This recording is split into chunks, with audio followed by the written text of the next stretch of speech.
नमस्कार, मैं डॉक्टर निशा गोयल, सह आचार्य राजनीति विज्ञान, RD girls college Bharatpur. Friends, आज हम भारतीय राज्य व्यवस्था बीए पार्ट सेकंड के सेकंड पेपर से शुरुआत करेंगे। इसमें हमारा पहला टॉपिक है भारत में राष्ट्रवाद का उदय। 16वीं सदी में भारत अपनी समृद्धि और गौरव के चरमोत्कर्ष पर था और भारत की इस समृद्धि से प्रभावित होकर यूरोप के विभिन्न देश भारत के साथ व्यापार करने के लिए लालायित थे। लंदन के कुछ व्यापारियों ने भारत तथा पूर्वी देशों के साथ व्यापार करने के लिए ईस्ट इंडिया कंपनी की स्थापना की और 31 दिसंबर 1600 को ब्रिटिश साम्राज्ञी एलिजाबेथ ने अंग्रेज व्यापारियों की इस कंपनी को भारत के साथ व्यापार करने का एकाधिकार प्रदान किया। ईस्ट इंडिया कंपनी के द्वारा बहुत तेजी के साथ प्रगति की गई और व्यापारिक प्रतियोगिता में पुर्तगाली, डच तथा फ्रेंच व्यापारिक कंपनियों को पराजित कर भारत के व्यापार पर अपना प्रभुत्व स्थापित कर लिया गया। व्यापारिक कंपनी के रूप में स्थिति सुदृढ़ कर लेने के बाद 1750 ईस्वी से कंपनी ने भारत में शक्ति राजनीति का खेल प्रारंभ किया। भारत की विशेष परिस्थितियों के कारण कंपनी को अपने इस कार्य में भी सफलता मिली और 1850 ईस्वी तक भारत के बहुत बड़े भाग पर कंपनी का शासन स्थापित हो गया। 1857 में प्रथम स्वतंत्रता संग्राम हुआ और इसी के साथ हम देखते हैं कंपनी के शासन की समाप्ति हो गई।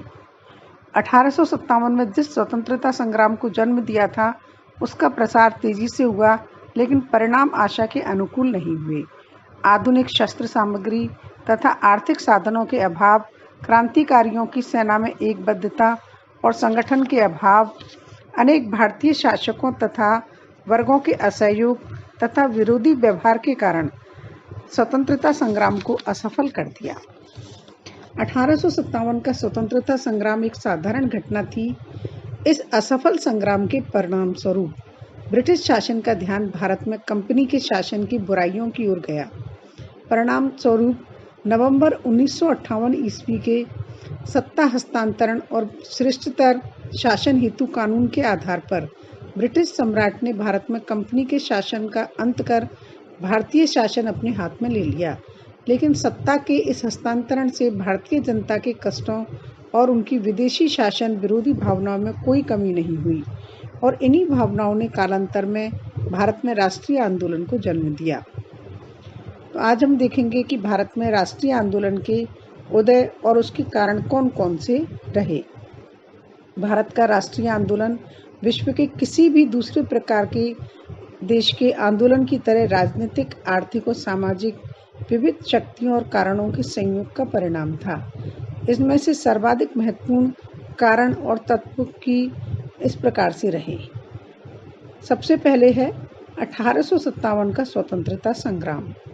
1857 का विद्रोह सैनिक विद्रोह से कहीं अधिक था। वह भारत में इतनी तीव्र गति से फैला कि उसने जन विद्रोह तथा भारतीय स्वतंत्रता के युद्ध का रूप धारण कर लिया। अंग्रेजों की बदला लेने की भावना ने इस असंतोष को और भी बढ़ावा दिया और विद्रोह ने अंग्रेजों में भारतीयों के प्रति और भारतीयों में अंग्रेजों के प्रति घृणा की भावना को और अधिक बढ़ा दिया। एक कारण रहा राजनीतिक एकता की स्थापना। ब्रिटिश शासन से पूर्व भारत में राजनीतिक एकता का अभाव था। पंडित नेहरू ने कहा कि ब्रिटिश शासन द्वारा स्थापित भारत की राजनीतिक एकता सामान्य अधीनता की एकता थी, लेकिन उसने सामान्य राष्ट्रीयता की एकता को जन्म दिया। एक कारण रहा धार्मिक और सामाजिक पुनर्जागरण। इस समय में धार्मिक और सामाजिक पुनर्जागरण जो है बहुत तेजी से देखने को मिला था। डॉक्टर जकारिया अपनी पुस्तक रिनेसेंट इंडिया में लिखते हैं कि भारत की पुनर्जागृति मुख्यतः आध्यात्मिक थी तथा एक राष्ट्रीय आंदोलन का रूप धारण करने के पूर्व इसने अनेक सामाजिक और धार्मिक आंदोलनों का सूत्रपात किया। अपने देश में कई धार्मिक और सामाजिक सुधारक हुए, जिनमें से जैसे कुछ हैं डॉक्टर राजा राम मोहन राय, देवेंद्रनाथ सेन, केसी सेन, पीसी सरकार, ईश्वर चंद्र विद्यासागर, दयानंद सरस्वती, एनी बिसेंट, रामकृष्ण परमहंस, स्वामी विवेकानंद, ये ऐसे अपने यहाँ पर समाज सुधारक हुए जिन्होंने भारत की महानता को समझने और पुनः स्थापित करने के लिए कार्य किए।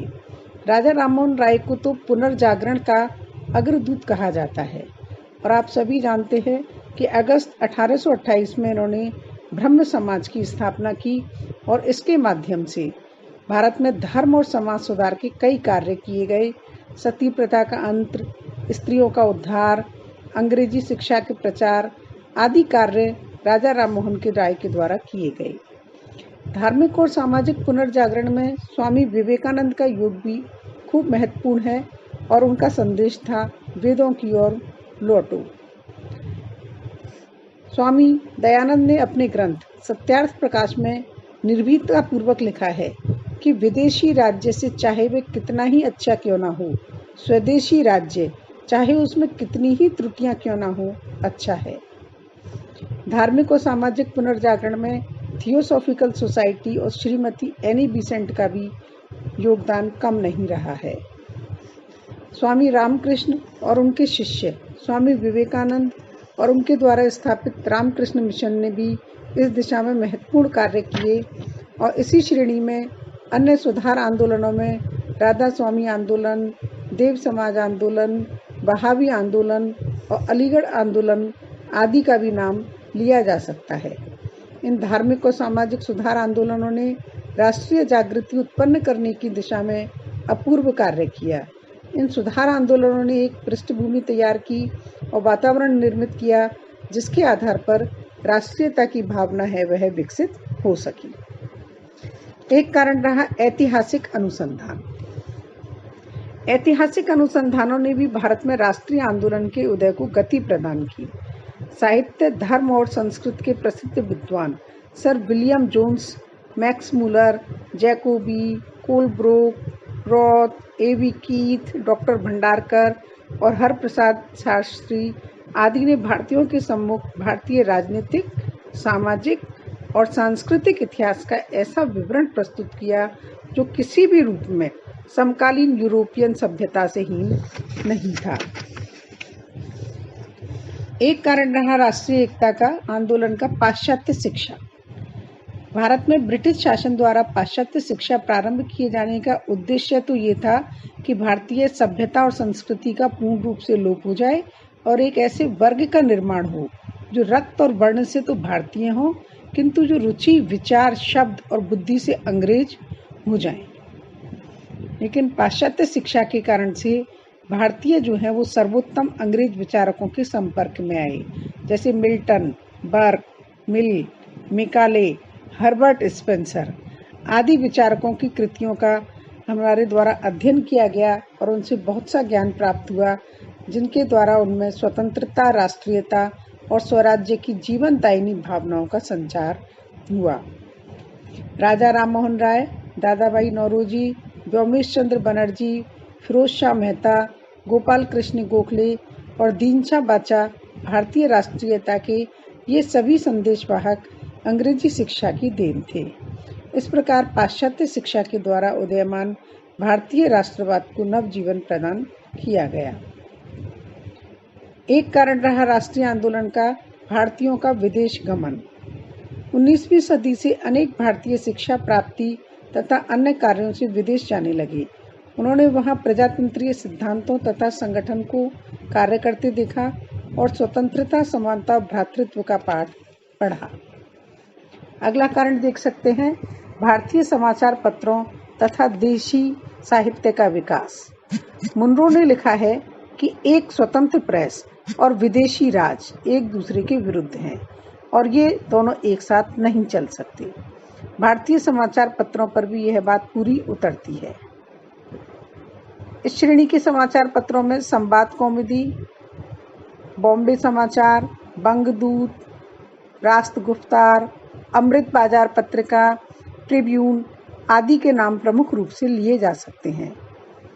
इस काल में कुछ ऐसे लेखक भी हुए जिनकी रचनाओं ने राष्ट्रीयता के विकास में बहुत योगदान दिया, जैसे बंकिम चंद्र चट्टोपाध्याय ने आनंद मठ तथा वंदे मातरम की रचना की, जिन्होंने बंगाल में क्रांतिकारी राष्ट्रवाद की पाठ्य पुस्तक का कार्य किया।